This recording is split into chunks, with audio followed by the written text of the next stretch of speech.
Hi, welcome back to the channel. Today is all about makeup brushes.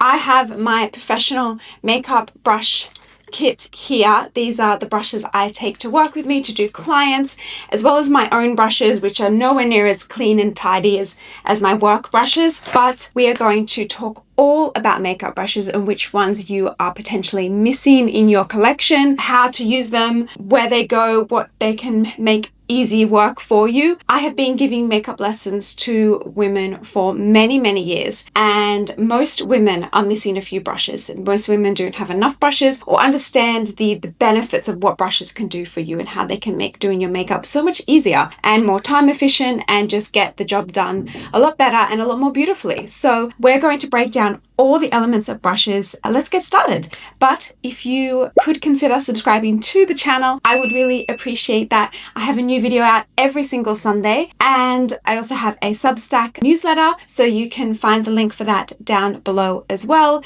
if you would like to join. I'm very sporadic in sending out newsletters, but I do. And yeah, let's get started.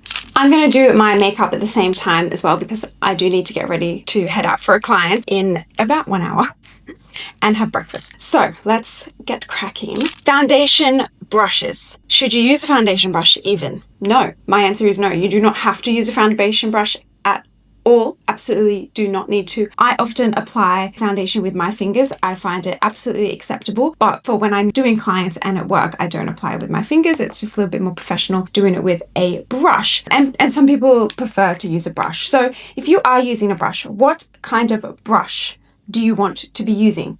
These brushes. If you notice, every single one of these is a duo fiber brush, meaning they have shorter hairs and longer hairs, and they are generally like a synthetic type that can handle creams and liquid type products. So brushes that are, I don't know if these are natural or synthetic as well, but brushes that are like this, that are less, they're all kind of one shape. They're more hair-like finish, and they don't have that duo fiberness to them. So you can have big round ones like this. Love these ones. I've loved this Clinique one for so long. I don't find myself reaching for it quite as much. Real Techniques have fantastic brushes as well. And these are kind of like a bit bigger. So you're going to be able to get your foundation on a bit quicker and a little bit less coverage. So if you have your foundation brush a bit more dense, so opposed to like this one, to this one, you're going to get a denser application with this one because it's a denser brush, and therefore it's going to give you more coverage in your foundation, and you probably will use more foundation as well. Whereas this one will help sheer it out and blend it out a lot nicer. But it also has to do with the motions that you're applying your foundation as to how much coverage you get. These ones as well, you will get, they're kind of got a little bit more of like a flat top to them. This Charlotte Tilbury one, it's a flat top, but you do have to be careful because the edges are quite sharp and crisp on these, that you don't miss blending any areas and you get lines and marks. Whereas that's why I really like these ones, because they have a dome to them. The edges are a little bit more rounded, so it's a lot easier to blend, and you will very rarely get any lines in the foundation brushes. Now, brush that I don't suggest, I bought some brushes that I don't like. So old-fashioned types of brush sets or lower cost ones often come with a foundation brush that looks a little bit like this. This isn't even the worst offender of them, but they are very unflexible and stiff and kind of more like a paintbrush. And I find these ones to not lay as nicely, and you can't get that buffing motion with them because they're a bit more stiff. One that is similar but so much better because of the taperedness to it, and it's a lot fluffier, is this one from Sephora Pro Collection. This is the Pro Foundation Brush number 47. Really love this one because it's quite a different shape, but it's the closest one to this type of shape that I actually do like. Now, let's put the makeup on. I am still using the Charlotte Tilbury Airbrush Flawless Foundation, the new one, because I am really loving it. It's going well, especially it's still hot and humid. Okay, which one should I use today? Let's use this one, the one I was just talking about, the Pro Foundation Brush number 47 from Sephora. When you're applying your foundation, it is good to think about kind of downwards motions around this area if you have like hair fuzz on your face. And where you want more coverage, you're going to do more stamping motions. And then when you want to have less coverage, you can pull it out and shear it out. It's a lot of patting, and buffing. Not with this one, but with the more round ones, you would do a more buffing motion. Stamping, bouncing on where you want the coverage. Next up is we have concealer brushes. Now, concealer brushes, I think, are kind of like a mini version of the foundation brush. Still this duo fiber type bristle. So generally like a round or tapered shape like this one. I really like this one because it allows you, with this tapered shape, it really allows you to get closer up into areas on the face. You can have the round, fluffier type ones to buff in. You kind of want that kind of shape. Smaller ones, really great for more detail areas. And this one is actually a kitten paw brush, kind of shaped like a finger almost, to help pat in areas of the face. That is a concealer brush. I am going to first do other parts of my makeup before I do concealer. That's how I do my makeup routine, but just showing you concealer brush, and we'll put that on in a minute. Let's move on to bronzer brushes. I'm going to be using this Rare Beauty cream bronzer, which I have been enjoying. So you can use, again, you do want a duo fiber brush if you're doing a cream bronzer. This is the types of bronzer brushes I would suggest. Tapered tips, or one like this one where it is a rectangular type shape, which will allow you to get into the contour area and sculpt the face, or one with a pointy tip, which will allow you to get in there, which these ones are kind of better for cream, and then the bigger fluffier ones are probably better for powder and for, you know, lighter, more blurred application and less pinpointed. And then the smaller down size brush you go, you'll be able to get a bit more control in the areas where you want sculpt. I'm going to use this one with the tapered tip. This is from JUNGSAEMMOOL and she's calling it the powder brush, but I'm going to use it to blend out and stamp at the same time this bronzer. Bronzer, sculpt, this is kind of like a in between there because of the nature of this product and the color of this. It does blend out as like a warm bronzer, but sometimes I find people, I think, have bronzer brushes definitely too big and they're not going to be able to use it to strategically sculpt the face. They kind of would use a little bit more. Sometimes I've seen people use a bit more of a kabuki brush, a bit of a shorter haired brush, and these ones are going to give you too much intensity in building up the color. It's going to go on too thick and heavy. You want ones with a little bit more fluff to them, bit fluffier. This one is great, bit more fluff so that it disperses lightly on the face and not with a strong color. Eye brushes, there is so many. Two main styles that I find women are always missing is a nice fluffy round brush. Brushes like these, okay, different colors is fine, but it's the shape. You want it to be a nice round brush that is fluffy. And these brushes you're going to use as like you're laying down the first like round of base color, blending out the edges, just your blender brush, your fixer. It just blurs everything together. Then you would maybe want another smaller version of the same brush, but a bit more focused, a bit tinier. Love these ones from Sephora Pro Pro Collection. These are the Pro Precision Crease Brush number 17. They are really good for a little bit more of the socket work, adding a little bit more depth to your eye look. And then the other brush that women are missing is a small smudger type eyeliner type brush, and these come in various styles. So they can be a small smudger like this that has a longer shape to it, and you would use that kind of under the lash line, going along the lash line. You could use it at the root of the lashes on the top as well to add definition. They could be a little bit more pencil shaped, like a round style, which is you use in the same way, but it is just a little bit more tapered. You don't want them to be too big and too fluffy or too dense. So it's a nice in between. You get very, very, very little ones.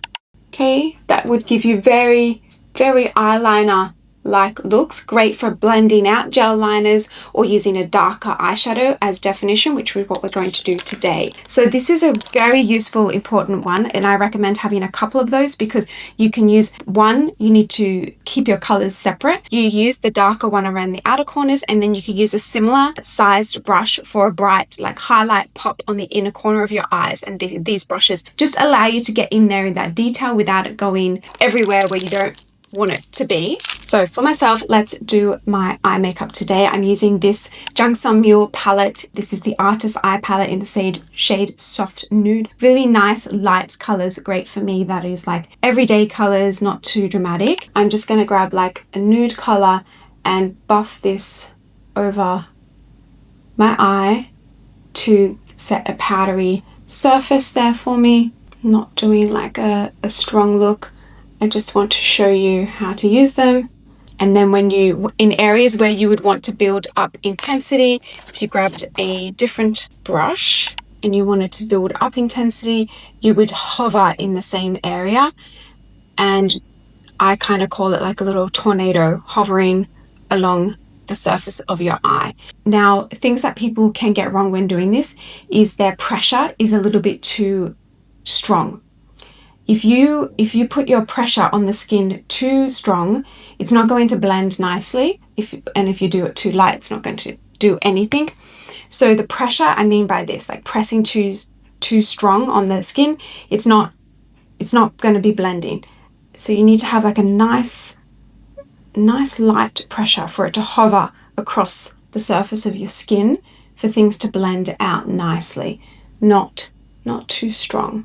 Very light sculpt there. I'm not sure if you can even see that on the camera. Now, underneath definition, I'm going to use this little smudger shader type eye pencil brush with a deeper color, tapping off the excess. And I'm going to, when you first have put the product on the brush, you want to start on the outside, not here and then going out, because most of the color will go where you first apply it. So start on the outer corner, press it into the lash line, and then you slide what's left over towards the inner part of the eye. Okay, then you can grab your fluffy first brush and you can blend that out if you feel like it needs to. That's why it's great to keep one of these big fluffy ones nearby. Another type of brush that you might want is a flat brush. We call these like a flat lay brush, a brush that you deposit color, often glitters or stronger colors that you want to put on your eyes, and you lay it on like this, often for the center of the lid. So you see how a glitter or a shimmer or a stronger color, you want to put that, lay that on the lid, then you grab your fluffy round brush and buff out the excess so it looks seamless. Often applying glitters with your finger actually in the pan and then smearing that on gives you the most color payoff, but these are another way to try to get the most color by smearing these on the eyelids. Eyeliner brushes. There's different types of eyeliner brushes for sure. You can have more pointy, narrow brushes. You can have a straight slant brush. Also, these are used for eyebrows as well. Or this is a new style I've been getting from Asian websites that I've been loving so much. These are similar to this type here, but they have a little bit more contour to it. You can see the difference. This one is just a straight cut, whereas this one has a curve at the bottom. It's just tapered a lot nicer. And I've been really enjoying using these on me and my clients. I have other colors. These are similar. This one is similar, a little bit tapered. And they've been fantastic at doing eyeliners, and specifically eyeshadow eyeliner. These you just press right into the root of the eyelashes to thicken up the lashes, and you can pull them out to create a wing as well, but I don't think I'll be doing that today. Just a little bit more depth near the eyeliner area there. Soft, subtle eyeliner. Next up is Lash Curlers, not a brush, but an essential tool for your makeup that many women are scared of because they do look like a bit of a torture device, definitely, but so important for your lashes to look lifted. You want to look down into a mirror, place the top pad, the top bar, near the root of your lashes on the skin almost, but hover just off it, and clamp down, and I tilt them up to give a bit of a curl. It really is about practice and angles of your face, and even the bars of these are different between different brands. Other side. Angling your face different ways can help you get in there. It's the outer corner of the lashes that you really want to get in there and clamp them up. So I put my mascara on because that's just from the brush of your product. Now, what next? Concealer. Let's do some concealer. Face. Oh, and brows. So the brows, I often use a brow pencil on myself with a spoolie on the end. But what I showed you before, similar to the eyeliner, a brow brush with a spoolie on the end, and you would go into your powder, pick up some product and flick the product onto the skin, get it into the skin, and then you can brush it out as so. So this angled brush helps you get the powder into the skin, kind of behind the hairs, and create that shadow and that structure to your brows. But if you have a pencil, you kind of do a very similar thing, but without needing to use like a eyeshadow color or brow powder or even a brow pomade. And then the spoolie is your friend because it helps soften everything. If you go through it with the spoolie and let it hit the skin, really softens everything and makes everything look a lot more natural. And that's how I love brows to be on myself and on most people, really. So I'm going to grab this round concealer brush for the concealer and pat it out. I often use my fingers for concealer as well, so fingers are absolutely fine. But if you do prefer a brush, stamping motions to keep the product where we want it, where we want to conceal. No, not too much swiping. That's only going to disturb your foundation underneath and just pull your skin unnecessarily. So patting and stamping motions to apply concealer and to get the coverage out of your concealer product. Wonderful. Now, setting powder, something I absolutely love, and people use a brush, and brands make brushes that are just too big. These are your setting powder brushes that you're going to want. It's small, tiny brushes, but they are fluffy and light. They are not dense brushes. They are very light brushes. A brush like that we used for the bronzer, people think to use brushes like this for setting powder. They're just too big. Unless you want to put powder all over your face, by all means go for it, but it's just, that's pinpoint setting is so much better, allowing the other areas of your face to have glow and just breathe and be skin-like. But setting in the precise areas where you want your setting powder with a precision brush like this is going to be so much better. But also you can be using a puff, a triangle like this For your powder, it doesn't have to be with the brush. So if you were using the triangle, you would smear it into the pan of your powder, or your loose powder, you would pat it in, and then you would press into the areas where you want. No swiping, again, that will disturb your coverage. I'm going to show you with a little setting brush like this, picking up the powder, getting it on all sides of your brush, tapping off the excess, and having a look and making sure there's no lines that have been formed, because what you set will be set. So patting into the inner corner there where we want the coverage and where we want to help our concealer from not smudging, and creasing. I do a little bit on the top of the brow bone as well, because I feel like it helps my mascara not smudge. Go over to the other side, pressing the powder in. And if you've not used this Charlotte Tilbury powder, it is brilliant. Tops of the lips as well, they can get a little bit glowy. Chin and the center of the forehead. And see how this brush just helped us put that where we want it, but not knocking away glow of other areas on the face. And it allows you to get into areas around the nose, around the eyes effortlessly. Whereas if you had a big fluffy brush like this, it'd be hard to get into here and not like go near your lashes. It's just not as efficient. And these are smaller. You can pop these in your handbag, better for touch-ups. Make sure you get one of these for your setting powder. Moving on to the cheeks blush. Now, cream blushes are super popular. They need a different blush to powder. For me, I like to use a powder brush because I'm always in a rush, and I think powder is just a lot quicker to put onto the face. But if you are using cream brushes, again, you want something similar to a duo fiber brush. Something like these ones, or like this one.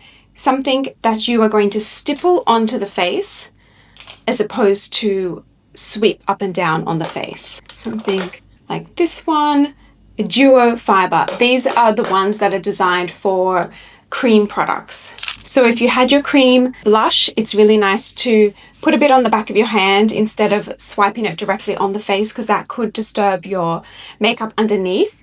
And then pick up with your brush like this and warm it up into the brush, kind of pre-blending it on the brush. Then you go in and slowly stipple it on and picking up as you need to apply it onto your face, building up the intensity that you are looking for. Also, this one is fantastic for that as well.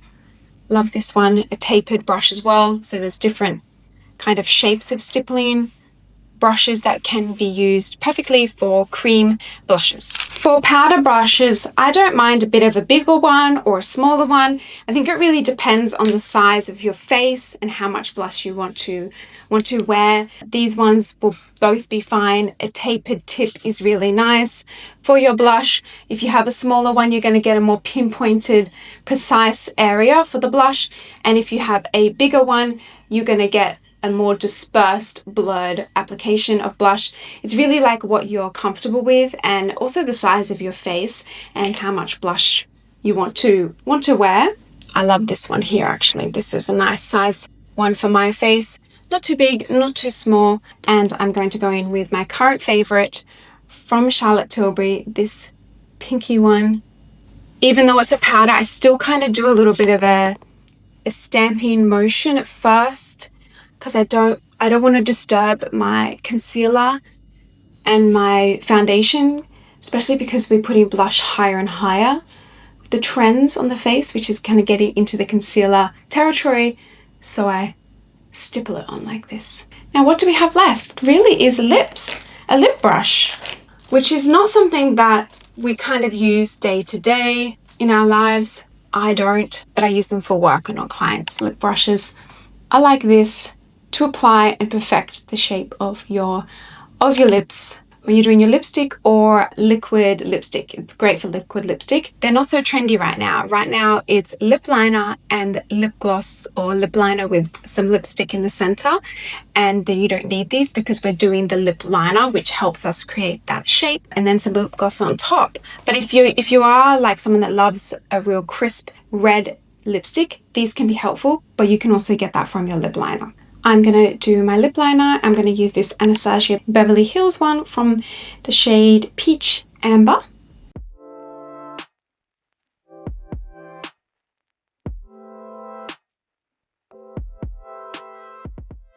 Lovely, that is the lip liner on. See, we don't need a lip brush for this. Then we just pat our lipstick in the center of the lips. I think this Nude shade by Charlotte is Naughty Talk.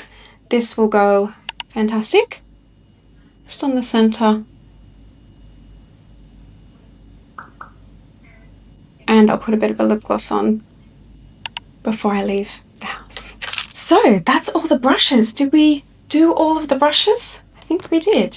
Oh, we didn't do highlighter because I don't really wear highlighter, but this is your type of highlighter brush that can be really light application, but also the same type of brushes that you use for your setting powder would be great for highlighter, but not the same brush. You need to have another brush for that to keep the products clean and separate, but a light dusting is how you want your highlighter to be. So you can get that from these brushes as well. Very, very light dusting for highlighter, so something very, very light and airy type of brush. You wouldn't want to use a dense brush. Like even this would probably be a little bit too dense because you're going to get quite, when you pick it up in the pan, you'll get quite a good amount on there. That's why these ones are fantastic, because you're getting a light, really light layer of highlighter. That is all of the brushes today. We did our makeup. It's looking nice. It's just like my daily type of makeup look. But yeah, it was mostly focused on the brushes today. I hope that was helpful to really demonstrate and talk through the brushes that you might be needing. I think definitely picking up some of these rounder fluffy eye brushes. They're so handy and helpful for blending out eyeshadow and making your eyeshadow just so much more seamless than often in the cheaper type kits of eyeshadow eye brush kits. They come with the flatter ones, the packing ones that I was telling you about, but it's these round fluffy ones are the ones that are going to just do all the blending work for you. And then getting yourself some of the smaller smudgy type brushes for around the lower lash line and around the top, instead of using eyeliner, or to blend out and smudge out your gel eyeliner if you're using that as well. They really go a long way in making your eyeliner look more sophisticated and blurring them out. And then yeah, the smaller setting powder brush, super helpful. Okay, that's it. Thank you for watching. Put your comments in the description box if you have any. I will be happy to help. I will link as many of these products down below that I talked about as well. You can find so many of them easily online on Amazon and all the places to shop. And please consider subscribing to the video. I would really appreciate that. And you can also come say hi to me over on Instagram, where I share a lot more of my daily life as a professional makeup artist. And I will see you in my next one. Thank you so much for watching right to the end. I really appreciate you. Bye!